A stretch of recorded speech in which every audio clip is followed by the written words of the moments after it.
Kita tiba di segmen keempat dalam program Tapari Tausiah pagi hari dengan tema penting dan mulianya bertobat di sisi Allah Subhanahu wa taala bersama Ustadz Muhammad Baktiar. Baik, ya Ustadz, ini semakin menarik. Yang tadi sempat yang dibahas adalah iblis, ya. Iblis, kan? Kenapa iblis ini Karena dia yang dikeluarkan di kita. surga, dari surga. Silakan, tafadhol. Yang ingin saya sampaikan bahwa kalau seandainya saya bertanya tadi kenapa dikeluarkan, kita tahunya bahwa dia tidak mau sujud. Dia tidak mau sujud atau angkuh atau sombong. Tapi pada dasarnya bukan sebenarnya itu kesombongan pertamanya, Kak, bukan. Bukan, ada satu kesombongannya sebelum dia tidak mau bersujud. Jadi seperti ini, dia kan dulunya asasil. Asasil itu bisa dikatakan dengan al-muqarrabin. Al-muqarrabin ini adalah golongan yang sangat dekat, bukan yang dekat, pokoknya sangat dekat dengan Allah. Itu al-muqarrabin. Jadi pada saat itu malaikat melihat di Lauhul Mahfuz bahwa ada hamba Allah, ada makhluk Allah yang ribuan tahun beribadah, tapi pada akhirnya dilaknat oleh Allah Subhanahu wa taala.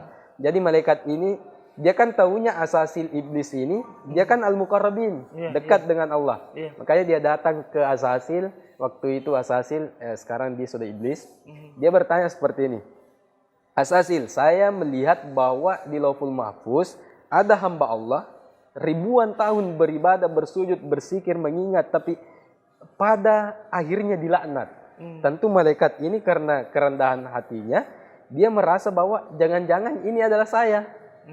Karena kan makhluk Allah ini berarti apapun yang diciptakan oleh Allah berarti makhluknya Allah. Jadi saat itu iblis berkata seperti ini.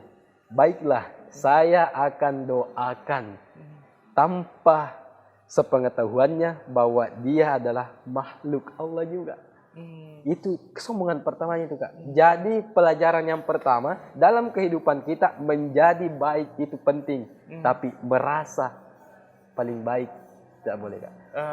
Menjadi baik itu penting, tapi merasa paling baik jangan. Ini persoalan tidak boleh. Merasa ini dihindari. yang sangat berbahaya sekali.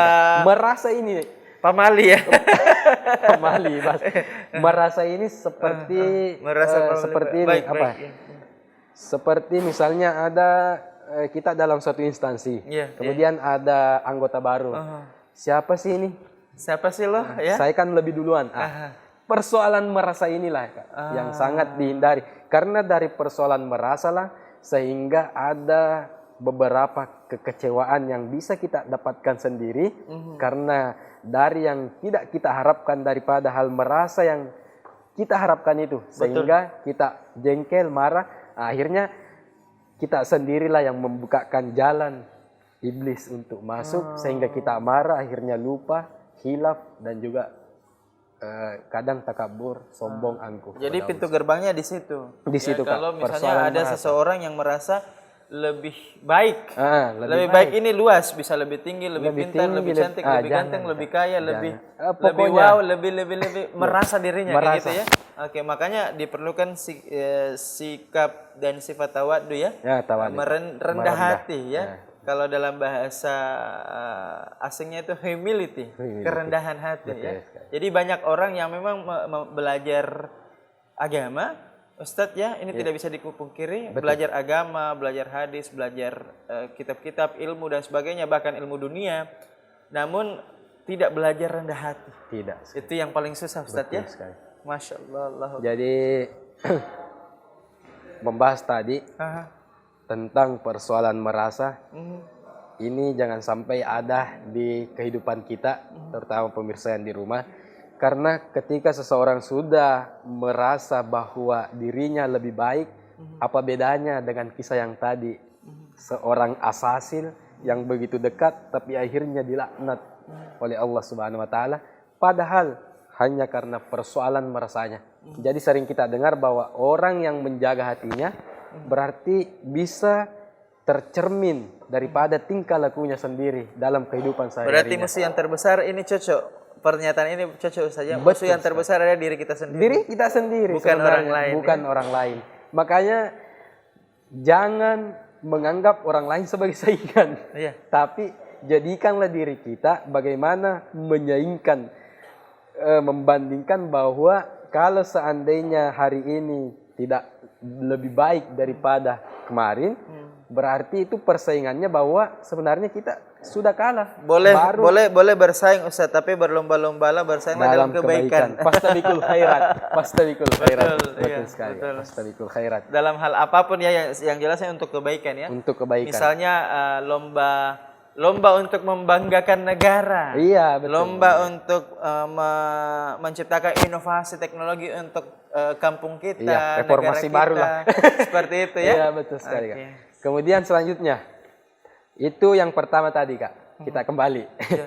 Orang yang bertobat, wa jannatun ardhas samawati wal ard, disediakan surga oleh Allah Subhanahu wa taala seluas dunia, langit dan seluruh isinya. Kemudian yang kedua sambungan ayat, akhir ayat, uiddat lil muttaqin, dan juga disertai dengan muttaqin, takwa kepada Allah Subhanahu wa taala. Takwa ini dalam satu kitab dijelaskan dalam Tanwirul Qulub bahwa takwa itu adalah imtisanu awamirillah wajatinabun nawa. Artinya tentu sudah tidak asing lagi adalah melaksanakan perintah Allah dan wajatinabun nawa, menjauhi segala larangannya. Kemudian selanjutnya dalam kaitan ayat dalam surah Al-Baqarah, allazina yu'minuna bil ghaibi wa yuqimuna sholata wa yutuz zakah. Artinya allazina yu'minuna bil ghaibi. Kemudian hanya orang-orang beriman yang percaya kepada hal-hal yang gaib. Allazina yu'minuna hanya kata gaib yang saya paham pemirsa. Gaib. Selebihnya saya nggak bisa terjemahin ya, mohon maaf pemirsa ya. Boleh dilanjutkan silakan Ustaz. Gaib dalam artian kaitan ayat dengan wasairu dengan ayat ini, gaib yang dimaksud adalah alhamdulillah, nikmat terbesar sampai hari ini adalah yang termasuk gaib adalah malaikat, tapi kita percaya walaupun kita tidak melihat. Dan yang perlu saya sampaikan bahwa saya pernah salah paham seperti ini.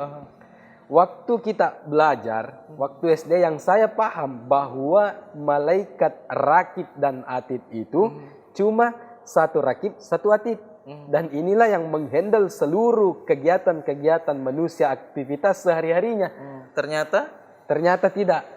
Dikaji, ditelusuri bahwa setiap orang memiliki rakib dan atidnya masing-masing. Betul sekali. Jadi kalau kita berpikir secara logika begini nih, kalau misalnya ada 8 miliar penduduk bumi, berarti dikali 2, berarti ada 16 miliar malaikat.